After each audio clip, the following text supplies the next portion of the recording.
Hello friends, and welcome back to Brewer's Apothecary, and so glad to have you guys here with me today out on a little bit of a nature hike. And I've come across this field and I wanted to stop and do a video for you on this guy right here, and many of you will recognize it right away. It is an herbal plant that I've actually done a previous video on. I do have some growing in my wild herb garden back at home, but my plant back at home just had some foliage. But this is actually yarrow, also known as Achilleum millefolium. And I wanted to do this video because this actually shows the flowering part of the plant. Here in southeast Michigan, we are in late June, and so now everything is starting to bloom a little bit, but such beautiful little flowers in there. The telltale signs, you can see those little fern-like leaves coming off. Now the yarrow plant, I have done a video before, talked about the medicinal uses, but the flower also has medicinal uses, just not the stems and the leaves there, but also the flowers.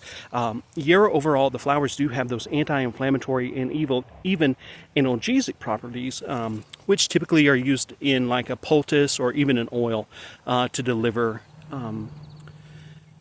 the herbal healing powers thereof, the yarrow. And then also, one of my favorite plants, if I'm out in the woods, maybe hunting, fishing, or even foraging, and maybe get a cut, this is a great plant if you have a minor cut or a wound.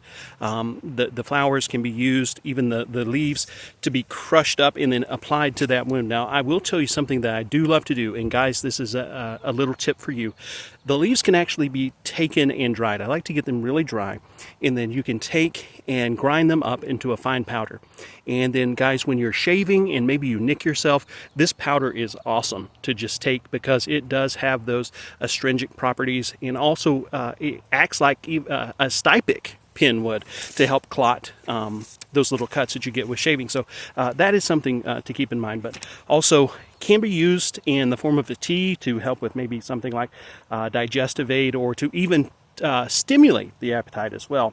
And ladies, for menstrual health as well, can be used in the form of a tea, can help to alleviate cramps, or even to help regulate cycles as well. So that's something to keep in mind. Also, having antimicrobial properties, it does inhibit the growth of certain pathogens as well. And then also very great for respiratory issues. So maybe you have a cough or maybe some wheezing, even something asthma, bronchitis, another great thing to use the yarrow for in the form of a tea.